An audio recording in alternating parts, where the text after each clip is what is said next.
Welcome to Beyond the Press Release, a production for Gorecom in which we speak to small cap executives about big important news that just happened. With us today, happy to have him back. He hasn't been here in a while. Kelvin Burton, head of IR over at American Creek Resources, trades on the TSX Venture Exchange under the stock symbol AMK. Now, for those of you who are new to the story, you got to listen to this, okay? This isn't your just typical exploration story at the end of the day. American Creek has got an crazy impressive portfolio of high potential gold properties in BC's prolific Golden Triangle, one of the richest areas of mineralization on the planet. But their flagship Treaty Creek is joint venture with Tudor Gold. Tudor Gold CEO is Walter Storm, who funded Osisko Gold and helped the company become a world-class gold mine, reaching a market cap of $4.5 billion. So Walter goes looking for elephants, and he's a JV partner here. On top of that, Eric Sprott has invested twice in private placements with American Creek Resources. And on July 24th on the podcast, I'm going to read this. He said, it certainly looks like they have 20 million ounces and they could easily get to 30 or 40 or 50 million ounces of gold. That's what he said, July 24th, 2020. So this is not just, that's why I started this with, this isn't just your average gold exploration company. Great results yesterday. Let's talk about them. Kelvin, welcome back to the show and Happy New Year. Well, Happy New Year to you, too. It's been an excellent program in 2020, and I'm sure we'll have one in 2021 as well. But we are here to talk about the flagship property, Treaty Creek. So let's talk about that. First of all, before we get into the drill results, how are things going? Because it's been a while since we spoke. Mm-hmm. We know that, and maybe you can shed some light, assay labs around the country have been slowed down by COVID. They're working probably 1/3 the speed. That's delayed results. So, you're probably getting results here later than you expected. But otherwise, how are things going in general to the company? How happy are you guys with the state of progress? Well, we're actually thrilled with this program. And, there's a third person I want to mention, because you already talked about Walter and you talked about Eric.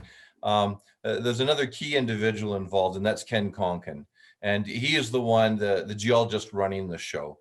And for those of you who aren't familiar with the background, he was actually the head geologist for Pretium right next door to us in the same hydrothermal system. And one of the key people in bringing the Bruce Jack mine into production. He has some of the best awards you can get in Canada for a geologist. And he had retired after kind of winning the Super Bowl of mining by putting I like that analogy. Yeah, it's one of the highest grade mines in the world, actually. And he had retired, and then he saw the results, off of Treaty Creek, and he decided to become unretired. And he's running the program, and the perfect guy to do it. Not only does he have, decades of experience, but literally decades of experience right in the Golden Triangle and right next to us as well. So he's invaluable asset, to have knowledge at the company. He is, because he had a very intimate knowledge, obviously, of the project right next door to us, which he was running. And also Seabridge is right next to us with the KSM projects. And he has a very intimate knowledge of that as well. So he can apply all of the good things and mistakes and successes and everything else that were taking place next to us, and just apply the most effective thing on Treaty Creek. And for anybody who hasn't read previous press releases, he's expressed what I would say a great deal of enthusiasm. Oh, yes. For results that have been coming out all through 2020, the 2020 program. Absolutely, he has. And in his mind, this has the potential to be, the most significant thing within the sulfurites hydrothermal system, which is really saying something. These are world-class deposits, and maybe we'll get into that part of it a little bit later. Yep. But I wanted to start with him, and Walter had talked about fast tracking everything. This program was very significant in a number of ways. So first off, there was 45,600 meters drilled, I believe, over the summer. They went in much earlier. Typically in the Stewart area, you're looking at July through the end of September, about a 3-month window. And these guys went in the first week of May, and they didn't leave till the first week of December. Wow. So it's great work, guys. Great work. It was really, really good. And there was other challenges too. And that, of course, you've already mentioned COVID. And then on top of COVID, there was just a really, really lousy summer up in Stewart, BC. The fog was just socked in there all the time, and constant raining and everything else. And a lot of programs up there were either canceled, or they only got a couple of their drills in, or they had to end early due to logistics and weather and COVID as well. And, Well, and if you're going to find a mountain of gold, nature is going to make it exactly easy on you sometime. no, it doesn't. And actually, Burn it. credit has to go to Sean Pinnell for that as well, because he runs their logistics and their drilling and that type of thing. And so it's really the whole team, right? It's a teamwork thing, and they've all worked a very successful program this last year. So we're really pleased with it, and we just got the last results. Yep, I'm going to read the headline here. This is why it's beyond the press release. American Creek's JV partner, Tudor Gold, intersects I'm going to round up, 3.3 grams per ton of gold equivalent over 82.5 meters. And that's within 530 meters of 0.999. I'm going to go and say 1 gram per ton of gold equivalent. Very bold of you. Creek. 3 nines. You can round up, and we're not going to get a regulator call this up. I don't think, give us a hard time over that. I'm confident. So, hey, how good are these results? Put it into perspective, because look, very few people at home are geologists or experts in all this. Sure. Put these into perspective. How happy were you guys when you saw these results? How good are they for the project? Yeah, you know what? And these are infill holes, and they're fantastic. The purpose of the infill holes, of course, is for a resource calculation, right? Which they're working on right now. When you get these types of depths, perhaps what I should do is look at the size of this thing and the depth, and then I'll look at the actual holes. So, right. So I'm going to bring up a graphic here. Yeah, there was an image I sent you there, just to kind of give you an idea of what this looks like.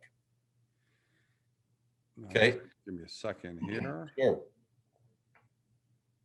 Now I'm going to bring up this. There For those of you who is. don't know what you're looking at, that's a slice of downtown Toronto. This is the CN Tower, which, Kelvin, you referred to in the past in a way for people to understand the depth Yes. of Treaty Creek.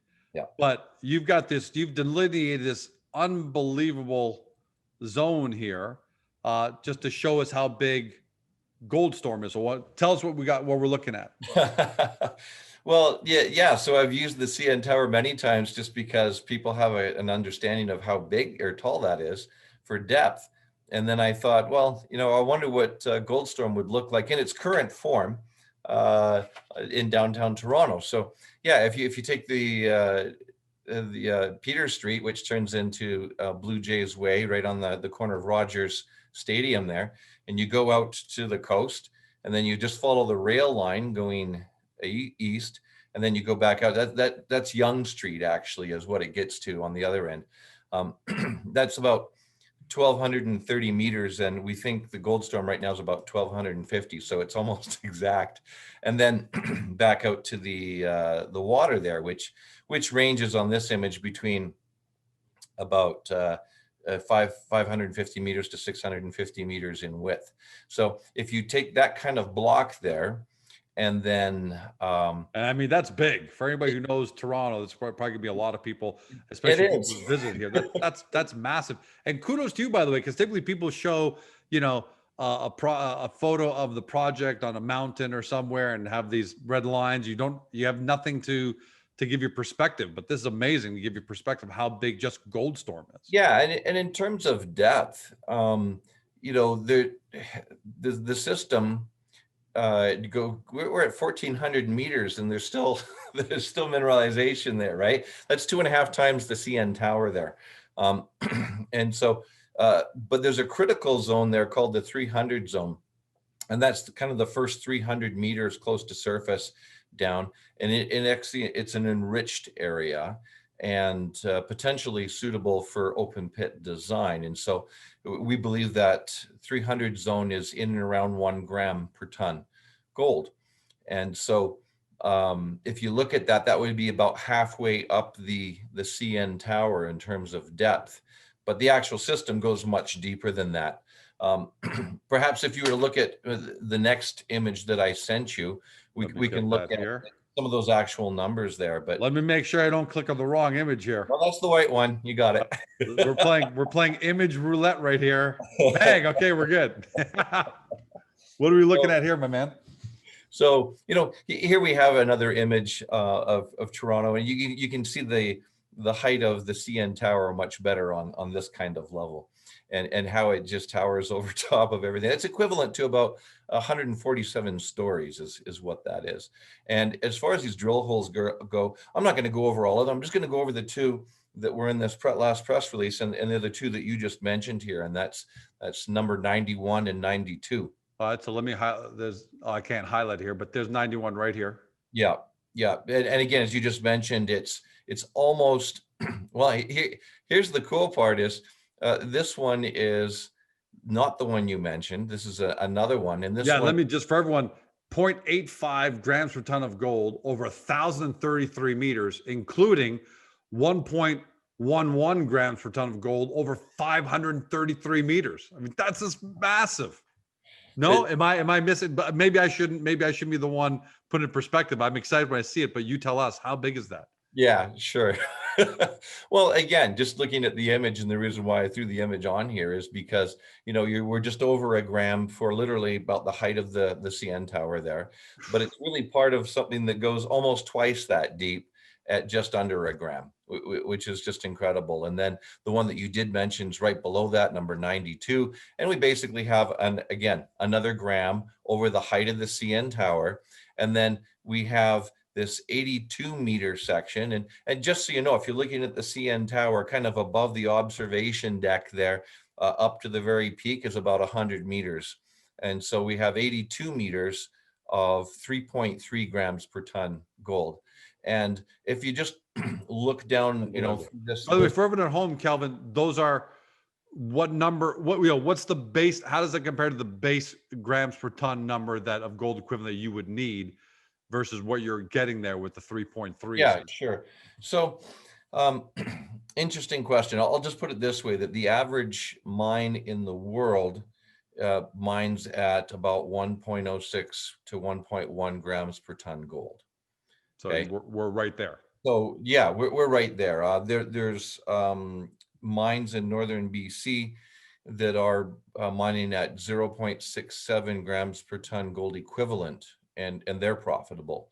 So certainly this is within the realm of being mineable. I mean, obviously you keep going down the road and you come up with feasibilities and so forth on that, and they'll determine that down the road. But this is certainly in the ball game, which is why we're so excited about it.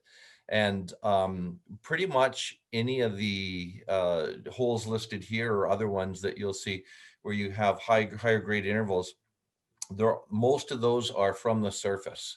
So they're in that 300 zone that I've been talking about. And so, that's pretty amazing when you look at that for size. So we're excited about the holes that we just got. It's open still to the northeast and to the southeast, and we have a long ways to go. I've mentioned this to you before, George, but the magnetotelluric survey that we did, that Tudor did back in 2016, it's the same kind of survey that helped KSM find their deep deposits in the snow, find its depth and that type of thing, and mean that we have a long ways to go on this. We're not close to the edge.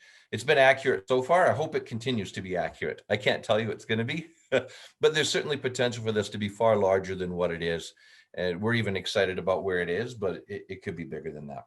And let's talk about that, because obviously the question in everyone's mind, what everyone's been waiting for, was I think there was an expectation at the start of 2020 that a resource calculation could be reasonably expected by the end of the year, by December. Mm-hmm. Obviously, COVID knocked that all off track. Assay labs are way behind. Yep.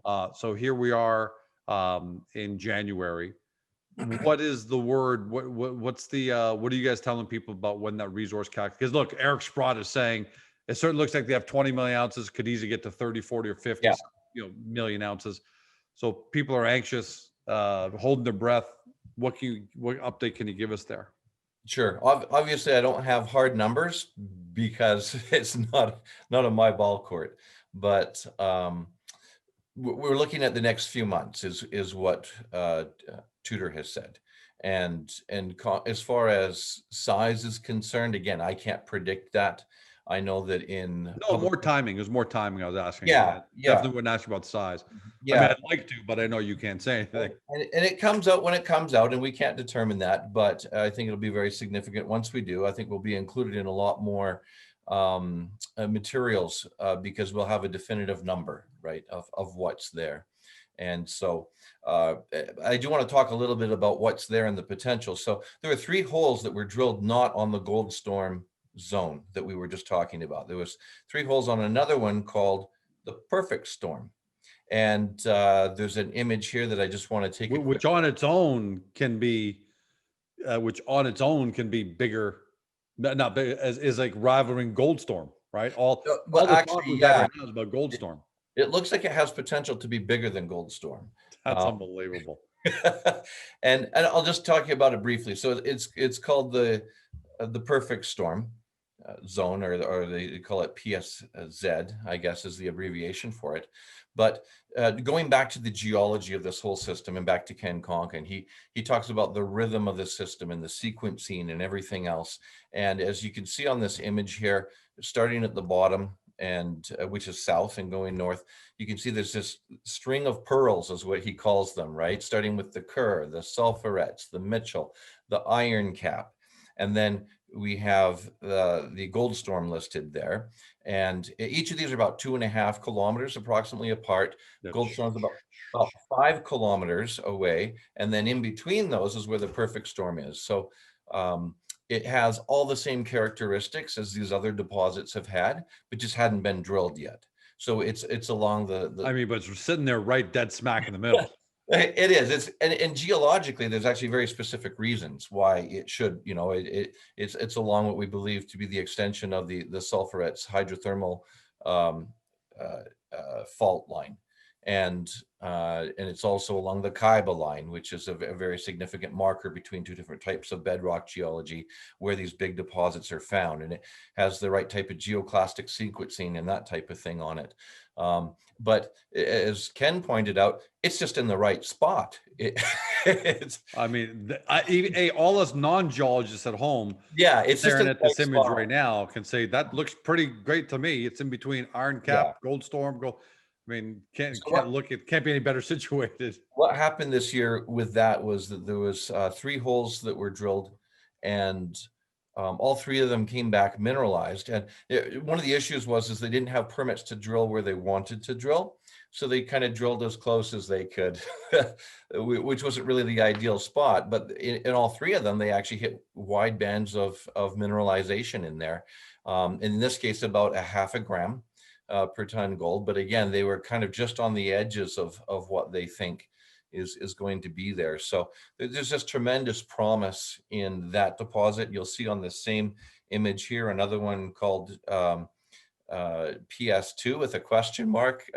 That's potentially another deposit there, a Perfect Storm 2, if you don't have a better name for it.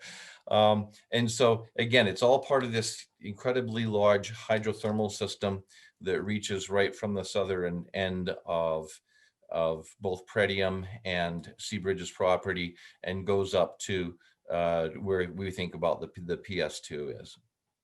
So we'll end off one more question about that, which is, all right, so right now there's enough drilling has taken place, and great job by Conk and his group to going from May to December. That's unbelievable. So but should we be expecting any more results, by the way, or is that it for the 2020 program? That's it for the 2020 program, and that's everything that they need for their maiden resource calculation. Yeah, and important to say that maiden, right? Initial, because they are going to be doing more work. We won't spend a lot of time on that because right now people are like, give me the first resource estimate, then we'll start thinking about continued drilling. But how aggressive are they going to be going forward as they continue to drill? Well, as Walter Storm said in this last press release here, they really want to fast track things.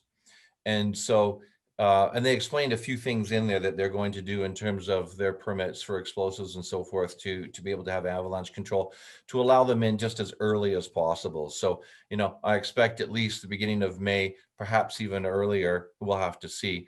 I think they're going to hit it at least as hard this coming year as what they have right now. And one of the really significant things about this style of deposit, George, is the scale of it allows a mining company to mine for potentially 20 years, 30 years, 50 years. If we look at the other deposits in the area, so as an example, the KSM, right?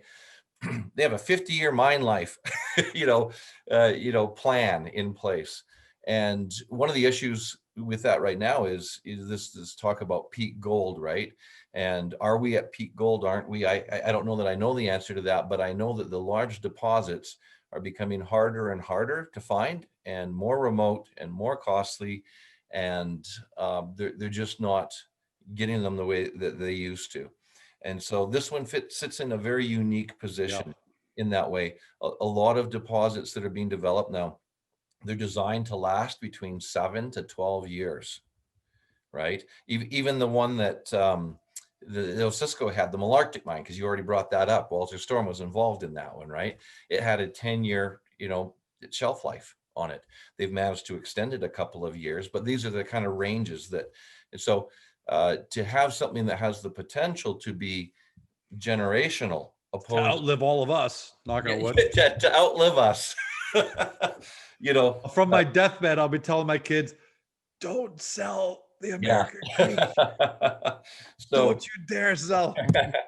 so it's quite exciting on that level.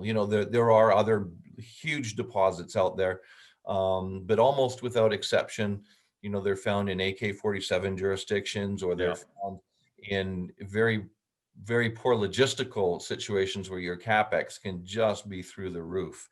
I mean, the goal where you are right now, work is going on, logistics are in place, people have it all figured out. All Most around of the you. people So who have followed us know beautiful. this, but for those who haven't, 20 kilometers away from a highway, an hour and a half from there to a bulk shipping terminal, right on the West Coast. A lot of good company. Open year round, cheapest power in the world, 20 kilometers away on the highway. So a lot of the big logistical challenges are kind of out of the way for us compared to a lot of other projects that are out there. And if that was everything the company had, every shareholder would be very happy, right? I mean, we all are. Oh, yes. For the most part, you never have all, even the Pope doesn't have 100%, approval rating. But, most people are very, very happy with how American Creek has progressed, and now looking really forward to this maiden resource estimate. If that was everything, that would be great. But on top of that, Treaty Creek is so big that it's actually overshadowing some other assets. So for example, the past producing high grade Dunwell mine, right, which is located on the richest part of the Golden Triangle, is getting no love. So you announced that you received shareholder approval in December. That's right. For the spin out of the non-Treaty Creek assets into Stinger Resources.